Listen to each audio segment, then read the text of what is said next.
Hi everybody, Matt Bernie or Mike Beer taking a look at the Friday Formulator race of the day. Race number 3 from Belmont Park. Scheduled post time is 2:32 Eastern. 7/8 of a mile on the main track. State-bred 2-year-olds. It is the Bertram F. Bongard Stakes. Let's take a look. It's a short field, Mike, but I think there's a couple of interesting enough horses in here. If you are following along with us, go on over to the Race of the Day page. Download your free Formulator past performances. We go right in post position order. Number 1 is Ultimate Enticement for Rick Violet. This is a horse that 1 for 3 lifetime, hasn't been out of the exacta in any of the 3 lifetime starts. The most recent start, in my opinion, I thought was very, very good, and I wonder if this additional distance plays right into his hooves. Yeah, I kind of feel like it might too. I know that he got it done when they sort of cut him back a little bit last time, but I don't even know if I feel like the shorter distance helped him in that race. I mean, he got outpaced a little bit early in that race. They were going a little too fast for him, but I loved the way that he came running. The last 1/8 of a mile or so, he really kicked it in with a good finish. I liked that performance. I liked his Saratoga debut, his New York debut also on August 7th. I mean, he got hooked up in a pretty hard duel in that race. He survived the duel. The horse that ran him down in the stretch was a Chad Brown first-time starter that everybody knew was going to win. That horse actually looks pretty good to me.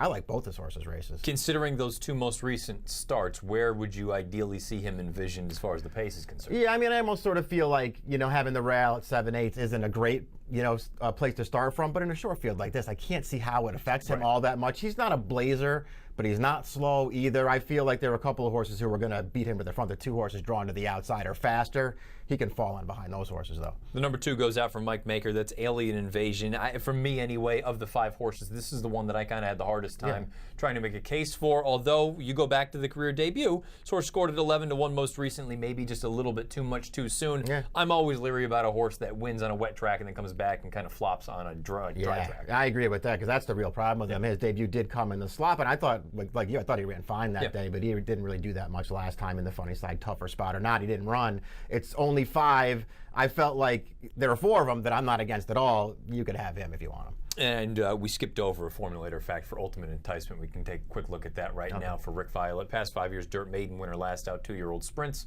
3 for 10 with a 3:08 ROI. The 3 is Inalienable, rights from Mark Henning. This is a horse I think a lot of people are going to look at and say, from a fig standpoint, makes all the sense in the world. Highest last out buyer in the field with a 77. My only concern, and I'm curious what your thoughts are, I feel like he was just sort of up and down at the end, and was he passing tired horses? Was it an optical illusion? Yeah, I feel like he did catch some tired horses at the end of that race. The funny thing about him is, it's a 7-furlong race here. He hasn't been this far yet, but it feels like he is going to like the 7, especially if he gets some hitting in front of him. I'm kind of with you. I thought he ran fine last time. I'm not taking anything away from him last time. He was second best to a good horse. The horse that beat him is a Jeremiah Engelhard horse who's 2 for 2 now. Maya was actually talking about running him in the hopeful. That's how much he thinks of that horse, but he took the easy money in that race. This horse was fine to be second, but the race was kind of falling apart in front of him. He just got up for second at the end. And I would almost say the same thing about his debut. I mean, I thought he ran well first time, but they went at it in front of him. That was a fast, contested pace, and he came running and closed it down. I don't even think he ran the best race first time out. I think the horse that he ran down, Howard Beach, ran the best race first time out. This horse can win, but he also might be the favorite here. And if he's the favorite, I'm betting against him. It doesn't just feel like he's going to be over-bet in this spot. Not that he can't win, but that he's going to be, if he's anything close to the 2-1 morning line, to me, he's a bit of an underlay. Let's talk about the Timeform US pace projector a little bit as we start talking about the number 4 horse, Battle Station for Wesley Ward. Pace projector has this horse clearing to the front. It's exactly what he did in his career debut. He set fast fractions and he stayed on. The only sort of X factor is it was 5.5 furlongs and it was turf. Are you concerned about either or both of them? I mean, I think you got to be a little concerned about both. I mean, at least I would be. As far as his pedigree is concerned, I guess he should be fine switching over to the main track. And Ward does, he's great first time out. He does get these horses when they break their maiden first time out. He gets them to come back and win. So I don't care about that stuff.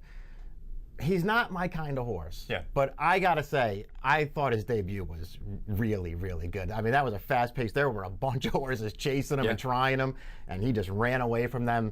This horse really ran first time out. Boy, I'm afraid of him, and I'm not going to pick him. I'm going somewhere else. I'm afraid of this horse. The immediate family on the dam side, most of their success came on dirt, so I guess that's at least a positive if you're looking toward this horse as well. And the 5 is the morning line favorite. What a catch for Todd Pletcher. John Velasquez, this horse went off as the 2-1 favorite in the funny side, has been bet in all 3 of his starts. I didn't think he ran poorly. I thought he got hooked, and maybe it may not look at face value like that pace was all that fast. I think they threw it down and they went. The other horse completely came apart that he was dueling with on the front end, and he stayed on.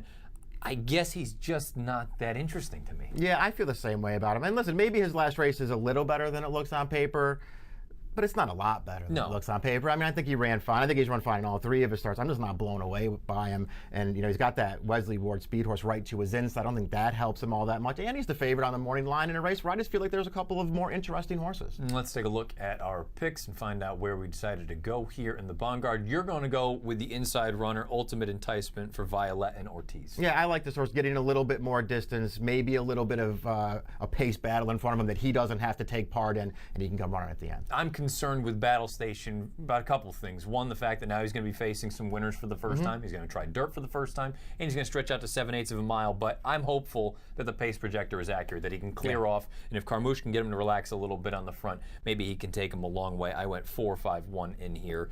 The third race on Friday at Belmont Park. If you're playing along at home, check out DRF Bets. Up to a $300 sign-up bonus. You can go to drf.com/fall for all the details. Promo code is fall300. Again, race number 3, Friday afternoon, Belmont Park. It's the Bertram F. Bongard. Scheduled post time is 2:32 Eastern. Good luck.